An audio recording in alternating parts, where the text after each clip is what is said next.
Phaethornis Productions presents the Pantheon Archives.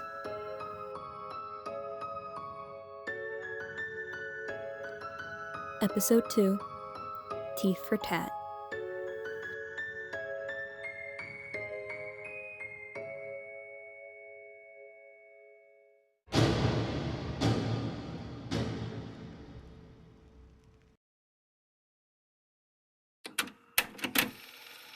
Alrighty, this one looks promising.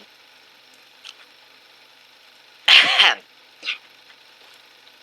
Statement of Sora Mizu regarding a traumatic visit to the orthodontist's office. We've all been there, haven't we? Original statement given February 17th, no year on the record.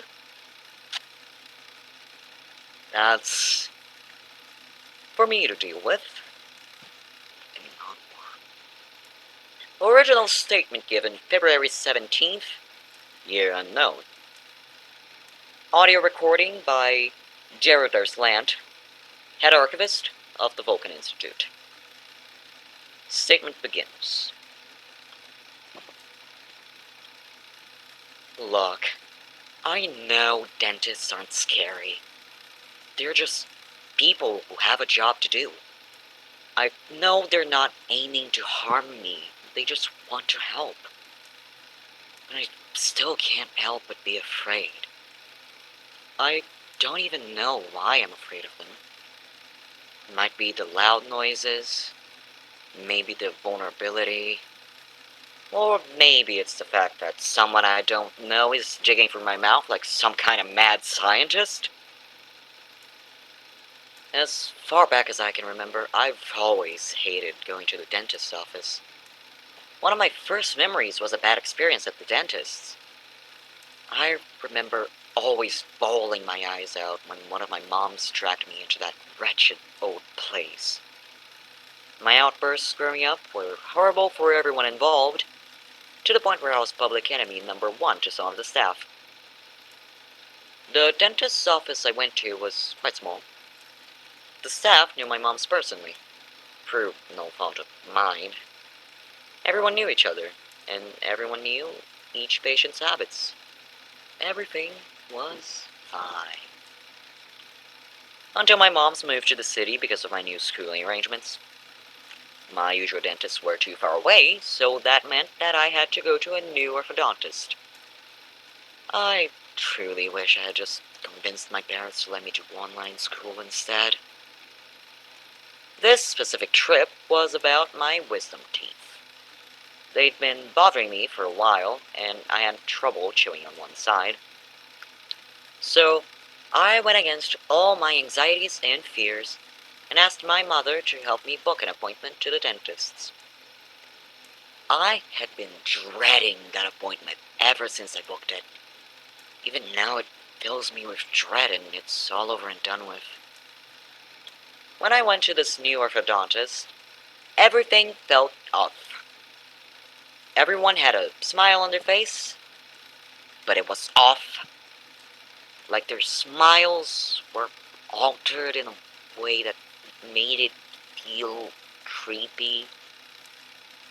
I could see their gums and they were too red. I could see the muscles on their cheeks straining.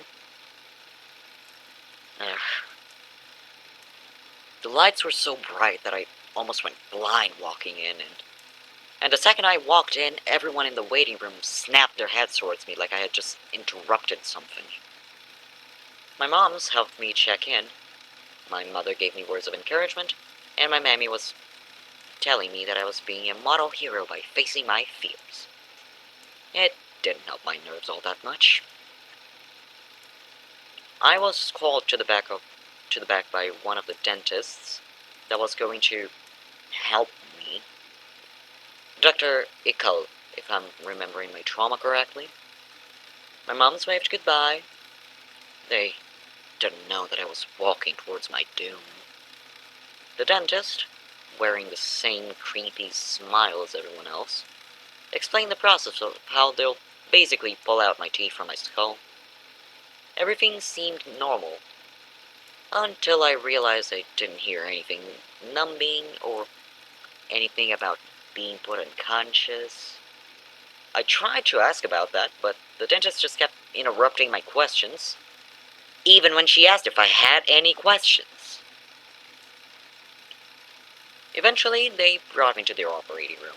I'm not sure it's called an operating room, but with how the procedure went, that should have been its name. It definitely looked like an operating room. I honestly thought we just walked into the wrong place. The dentist who explained the whole procedure to me pushed me towards the seat. The other one that was standing near the seat had the same creepy-ass smile on his face. And when I say this next thing, I truly mean this. He was shiny. No, not the, wow, this guy's skin is glowing, what moisturizer does he use? I mean it like he had fallen into a sewer before he decided to perform the procedure. He looked wet! As I got closer to the seat, I noticed it was grimy. Like no one had cleaned it in years. Definitely an OSHA violation. Actually, it wasn't even a seat, it was a table. If the shininess of the dentist, the grimy operating table, or the fact that one of the dentists had a name tag with the name Dr. Practice on it wasn't a red flag, the next thing I'm about to tell you very much is. Do you want to know what else there was on that table? Straps!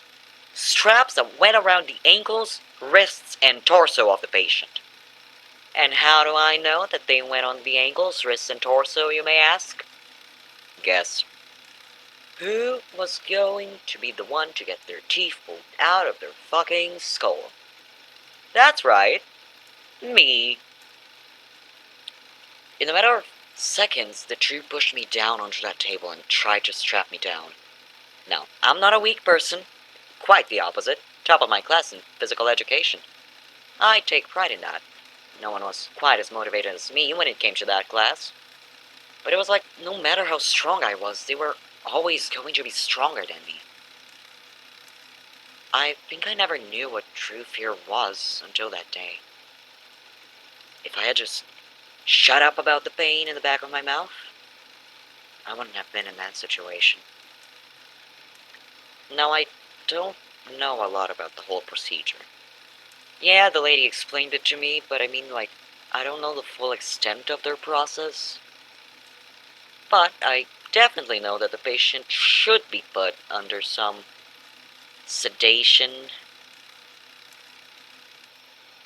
These people strapped me to that table while I was fully conscious. I definitely remember that I told them that I wanted to be sedated when making that appointment. My reasoning was so that I wouldn't cause a ruckus and have an outburst, as usual. But now I was completely fine without the sedation. I wouldn't have been able to fight for as long as I had if I was under the influence. I don't know how long I spent kicking and screaming and punching. It must have been a while. Because another dentist walked by and started a conversation with the other two, trying to pin me down. I wasn't paying attention to it at that moment. I thought that if I had let my guard down, I would be dead. It was something completely nonchalant, along the lines of, "You two got a kicker, huh?" Or something like that. Sounds like the right amount of syllables. But as for what comes next, obviously I lost the fight and ended up strapped down on the table. Now, there isn't a lot to say about the actual procedure. I'm not sure if it's my brain blocking out the trauma, or something entirely different. But I just want to say this. I felt everything. I felt every mistake they made. And I heard every little, "oh shit," they whispered. I don't even know if I was imagining it because of the fear, but I swear to God I heard one of them say, "Wait, was that the right tooth?" At one point, I saw them pull out one of my bloody teeth behind off the taste of iron and something suspiciously sweet. And they put something inside in its place. They were clearly doing the same thing with the rest of my wisdom teeth. And that was when my body finally decided to start crying. And this wasn't a boo-hoo, I'm gonna cry, it hurts. It was more of a, yeah, time to cry now. I was not having a good time. I screamed as loud as I possibly could, crying and wailing for anyone to help me. I guess some part of me was scared no one was going to find me. Like I was going to be trapped there for the rest of my life, being used as a test dummy to a couple orthodontists who were definitely unlicensed. Spending the rest of my life being used as a practice dummy was a terrifying thought. You're no longer a person, you're just a placeholder for teeth. So many teeth. It's pretty difficult to scream with a bunch of medical instruments probing your mouth, but eventually they finished doing whatever the fuck they were doing to my teeth, probably playing tic-tac-toe in there for the heck of it. They eventually unstrapped me from the table, and I immediately sprinted out of that room. Full speed. I traced my steps and sprinted back to the waiting room, where my moms were still waiting for me. I basically collapsed in front of them. I fell to my knees right there and hugged their legs as tightly as possible, like I was 6 again. Through the pain my mouth was currently in, and the hoarseness from my crying and screaming, I was begging them not to let me go back. A lot of what came out was gibberish, but they could understand that I was clearly doing horribly. The orthodontist, who basically volunteered me for medical malpractice, walked out to talk to my mothers. According to my moms, the orthodontist said that I was a good patient. All my wisdom teeth were replaced, and I can go on without the pain for the rest of my life. My moms were more focused on the word replaced. I felt like I was about to pass out from everything I'd gone through in that period of time. But I do remember them starting a whole argument with the mad scientist who fucked up my mouth. Halfway through my mammy's lecture, my mom led me out of the building and into the car, where she spent about 10-ish minutes trying to calm me down. Might have been an hour, actually. When my mammy came back, she got in the car and announced that we're never going back there again. My mom asked her what the dentist said, and my mammy told her that the truth said, in complete verbatim, Sora was a lovely patient, one of the only ones who picked a fight and came out alive. And they walked away with a creepy grin on their faces. Those dentists did what they said. They replaced my wisdom teeth instead of removing them. But they were wrong about the pain. It remained. I couldn't go a single waking moment without feeling it.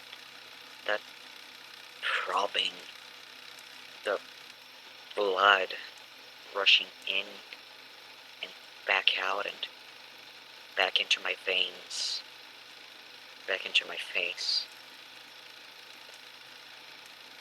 Every time I moved my mouth, it was like there were foreign objects inside, like I should chew through them, like I wanted to try to crack them open, see how brittle they were. It's so gross. My moms wouldn't let me go out until they found a better orthodontist's office for me to go to. I'm pretty sure they were also going through legal procedures and were trying to sue the place for basically torturing me. They did find a new dentist's office, and I did have my new wisdom teeth actually removed as soon as we could schedule. I didn't want my mouth to be like a trophy for those freaks. My second try at wisdom tooth removal wasn't all that bad.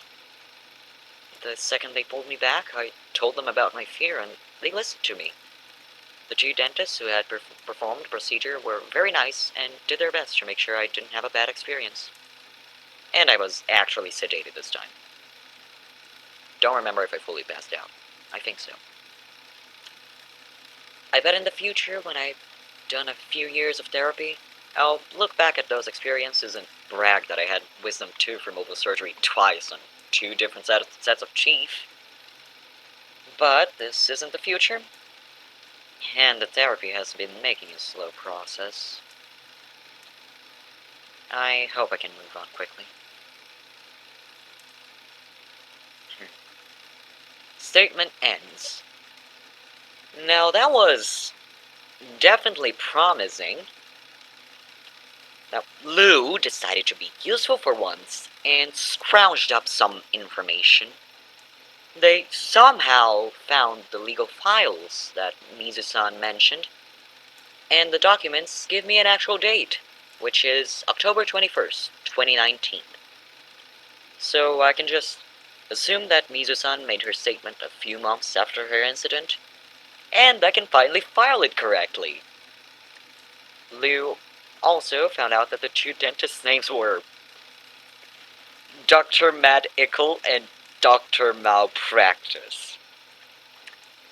I usually assume it's another bad pun they came up with to hide the fact that they're not doing a job at all. But we have copies of what looks like real legal documents. The idea that Lou was able to find these documents so easily kind of scares me. Also, B was able to find the exact orthodontist office, which also freaks me out. Apparently the place Mizu-san visited was all the way over in Japan. A small building called Big Smiles. Thank you, Tim, for translating the Japanese for me. Which would explain the, quote, creepy-ass smiles she kept mentioning. Eventually the place shut down, only a few months after her parents took them to court back in 2019. I guess it doesn't make for good business when someone announces that this business committed medical malpractice on a teenager. Business. Vocal tried to do more research on the people who did this whole thing, and she told me that medical and malpractice don't exist. At first, I considered that maybe I was correct in assuming Lou wasn't doing their job, but the documents were right there, and Vocal told me a little bit more. She said it's like they just vanished into thin air. At one point they existed, and now they're gone, leaving behind a tooth-shaped scar into all of their victims. Oh yeah, worth mentioning, people did die in that building. I guess Mizu-san was just really lucky.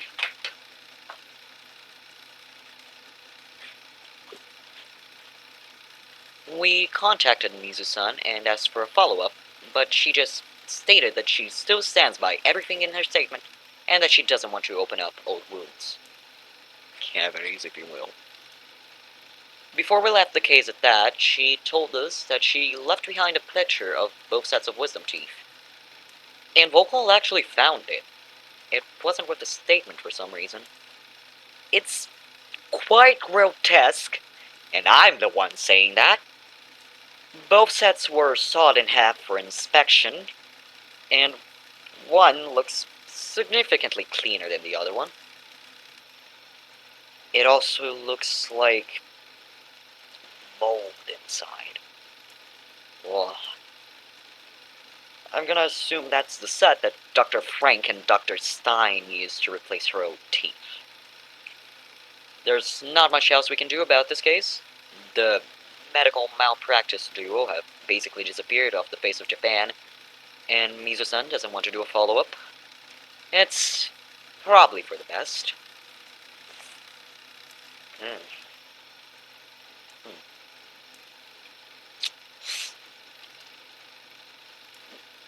Good idea. I'm gonna go brush my teeth.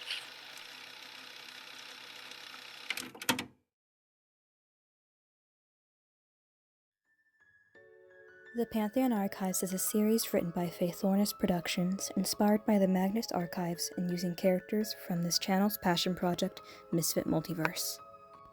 This episode was performed by Afkphorabit as Darryl Darslant. This episode was written, directed, and edited by Phaethornis Productions. Thank you for watching.